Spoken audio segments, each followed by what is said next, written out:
My name's Ryan Cole, and last summer, I learned that sometimes the best revenge isn't loud, it's clever. It all happened at our annual family barbecue, an event my wife, Hannah, always looked forward to. Her whole family came, parents, siblings, cousins, even that one uncle who always thought he was the funniest guy alive. Usually, I enjoyed it too. But this year, it turned into a lesson I'll never forget. The day started out fine. The grill was fired up, the smell of ribs filled the air, and everyone was laughing around the patio. I'd been in charge of cooking since Hannah's dad always said I had the magic touch with seasoning. But lately, Hannah and I hadn't been seeing eye to eye.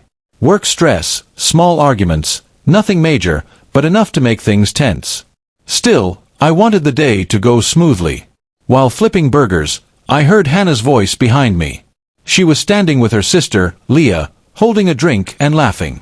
Then I caught what she said, loud enough for everyone to hear. "Ryan's cooking again. Last time he nearly burned half the food. Guess we'll see if he's improved since then." People chuckled. She smiled sweetly, thinking it was harmless fun. But I felt my chest tighten. Everyone turned toward me, her uncles grinning, her mom hiding a laugh.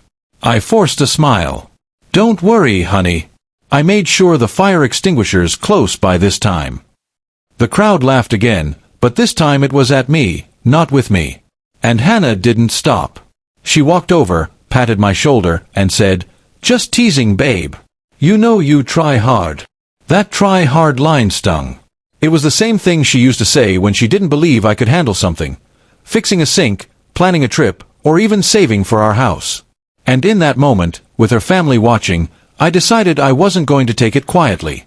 I didn't say a word for the next 20 minutes. I just grilled. Focused. When the food was finally done, perfectly golden ribs, burgers, and grilled veggies, I served everyone. People started eating, and soon, the sound of silence filled the patio. Then Hannah's dad spoke up, eyes wide. "Ryan, this is incredible." Her mom nodded.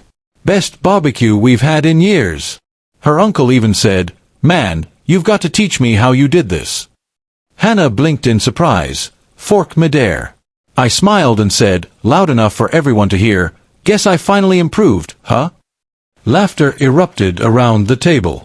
Even Leah nearly spit out her drink. Hannah blushed but tried to recover. Okay, maybe I underestimated you." I shrugged. "Don't worry, sweetheart. You're not the first one to do that." The table roared. Even her dad chuckled. "Careful, Hannah, he's on fire tonight." Her expression softened, realizing she'd been outmatched, but I wasn't done just yet.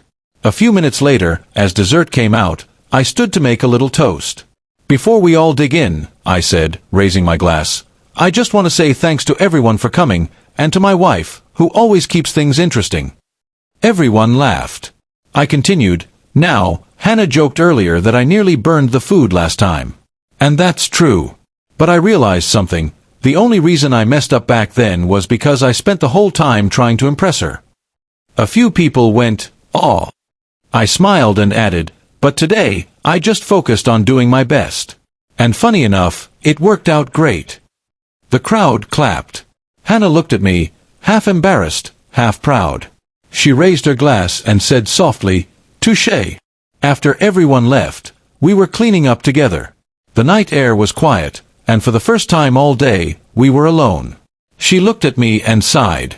"Okay, I deserved that." I smiled. "Maybe just a little." "I didn't mean to humiliate you," she said honestly. "I was trying to be funny. Guess it didn't land." I nodded. "It's fine. I just wanted to remind you, I'm not always the guy who messes things up."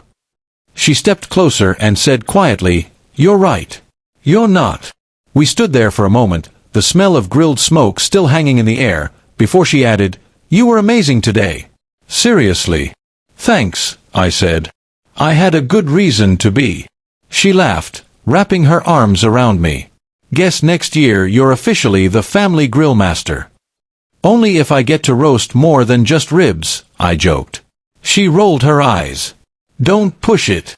That night, as I sat on the porch watching the last of the embers fade, I realized something. Sometimes respect doesn't come from shouting or proving people wrong. It comes from quiet confidence and a little well-timed wit. And next time someone tells you to take a joke, remember, you can laugh too. Just make sure your comeback leaves them speechless.